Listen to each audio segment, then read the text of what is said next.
નમસ્કાર. રાજકોટ જિલ્લાના જામકંડોરણામાં હની ટ્રેપનો ગંભીર મામલો સામે આવ્યો. મહિલા સાથેના ખોટા કેસમાં ફસાવવાની તેમજ જાનથી મારી નાખવાની ધમકી આપી ₹7,50,000ની લૂંટ કરવામાં આવી. આ કેસમાં રાજકોટ રૂરલ પોલીસે ઝડપી કાર્યવાહી કરી અને 2 મહિલા સહિત કુલ 7 શખ્સોને ઝડપી પાડ્યા. પોલીસ દ્વારા સમગ્ર કૌભાંડ અંગે વધુ તપાસ હાથ ધરાઈ. વધુ સમાચાર માટે જોડાયેલા રહો. RP Gujarat news, Rajkot. એક હની ટ્રેપનો ગુનો સામે આવ્યો છે, જેમાં આ આરોપીઓની એમઓ એવી છે કે એ લોકો ફેસબુક ઉપરથી જો આપણે પોતાના વ્યવસાયનો આપણી શોપનો એડવર્ટાઇઝમેન્ટ કરતા હોય તો યુટ્યુબથી સોશિયલ મીડિયાથી એ લોકો સારા માણસોને સિલેક્ટ કરીને એના નંબર લેતા હોય. પછી આ નંબર ઉપર આ ગ્રુપની જો મહિલા મેમ્બર્સ છે એ લોકો મેસેજ કરતી હોય, હાય હાઉ આર યુ, એ ટાઈપના. પછી જ્યારે કોઈ સામાથી માણસ રિસ્પોન્ડ કરે તો એની સાથે એ લોકો વાત કરે, 1 મહિના લગભગ સુધી વાત કરે, પછી મળવા માટે બોલાવે. મળવા માટે જ્યારે માણસ આવે તો 2 વ્હીલરવાળા સાથે એ લોકો મળતા નથી, કેમ કે આ લોકોને એવો માનવો છે કે 2 વ્હીલરવાળો આને જો એક્સટોર્શનની મની છે આ પે કરવામાં સક્ષમ કદાચ ના હોય તો જ્યારે કોઈ 2 વ્હીલરની વાત કરે તો લોકો ના પાડી દે. 4 વ્હીલરવાળા સાથે મુલાકાત કરે, પછી એની ફિક્સ આઈડેન્ટિફાઈડ લોકેશન છે ત્યાં લઈને આ છોકરી આ જો ભોગ બનનાર છે એની ગાડીમાં બેસે છે અને આ સુનસાન જગ્યામાં જઈને અને પોતાના જો માણસ છે બીજી ટીમ રહે છે આને મેસેજથી જાણ કરે છે કે ભાઈ હું ત્યાં પૂછી ગઈ છું, તમે લોકો આવી જાઓ. પછી 3-4 લોકોની આની બીજી ટીમ આવે છે. એ લોકો જો વિક્ટિમ છે એની સાથે મારકૂટ કરે છે. કોઈ આ જો લડકી છે જો પ્લાન્ટ કરેલી અને કોઈ પોતાની બહેન બતાવે, કોઈ પોતાની બેટી બતાવે, કોઈ પોતાની ભાણજી બતાવે અને આ માણસ સાથે મારકૂટ કરે. પછી એ લોકો આને ધાક ધમકી, રેપ કા ગુનામાં ફસાવવાની ધમકી આપે છે. એમ કરીને એ લોકો એક્સટોર્શન કરતા હોય છે.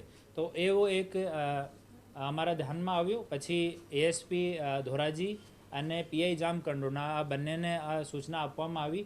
એ બંને ફરિયાદીને કન્વિન્સ કર્યો. ફરિયાદી ઇજ્જતના ડરથી તૈયાર ન હતા ઇનિશિયલી.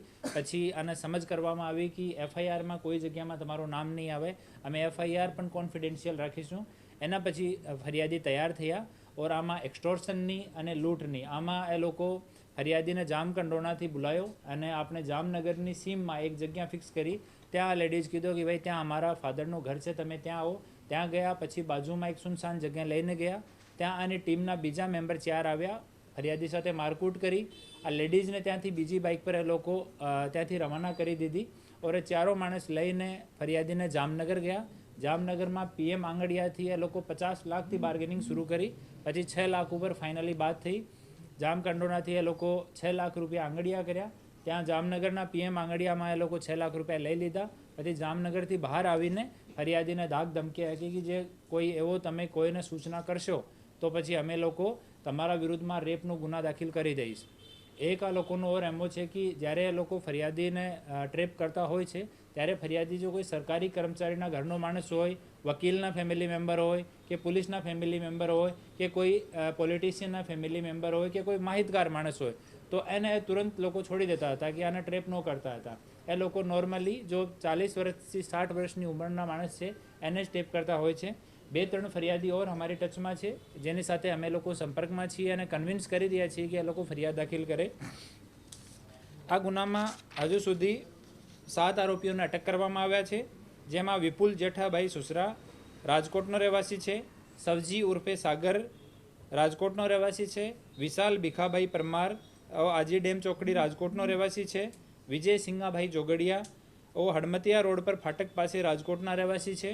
એ 4 લોકો જો છે એનો જો ભૂમિકા છે આ ગુનામાં આ છે કે એ લોકો જો ભોગ બનનાર છે એને ટ્રેપ લડકી કરી લે, એના પછી જ સુનસાન જગ્યા છે ત્યાં જઈને મારકૂટ કરવાનું અને પછી આને ગાડીમાં બેસાડીને મની લેવા સુધીનું કામ એનું છે.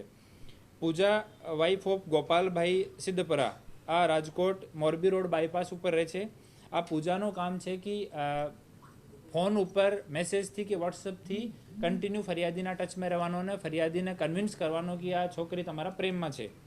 ગોપાલભાઈ સિદ્ધપરા એનું કામ છે સિમ અને મોબાઈલ અવેલેબલ કરાવવાનો. જાનવીબેન વાઇફ ઓફ મિલનભાઈ પંચોલી આ રામાપીર ચોકડી રાજકોટની રહેવાસી છે. જાનવીબેનનું કામ છે જ્યારે ફરિયાદી ટ્રેપ થઈ જાય તો ફરિયાદીને ગાડીમાં બેસવાનું કે એકચ્યુઅલમાં ફોન ઉપર વાત કોઈ ઓર કરે છે અને જાનવીબેન જઈને ત્યાં ફરિયાદી સાથે મળે છે કે હું તમારી સાથે ફોન ઉપર વાત કરતી હતી. તો આ 7 આરોપીઓને અટક કરવામાં આવે છે અને 1-2 માણસ એની ગેંગના ઓર મેમ્બર છે. આને પણ અમે લોકો અટક કરીશું અને આના વિરુદ્ધમાં લૂંટની અને એક્સટોર્શનની સખ્ત ધારાઓમાં ગુના દાખલ થયો છે. હું જાહેર જનતાને અપીલ કરું છું કે એવો કોઈ બનાવ બને તો શરમાવાની ઝીઝકવાની જરૂર નથી. આપ લોકો અમારાથી કોન્ટેક્ટ કરો. આપની જો ઇજ્જત છે એનું અમે લોકો ધ્યાન રાખીશું અને આ એવા આરોપીઓ જો છે અસામાજિક તત્વો છે એના વિરુદ્ધમાં સખ્તથી સખ્ત કાર્યવાહી કરવામાં આવશે.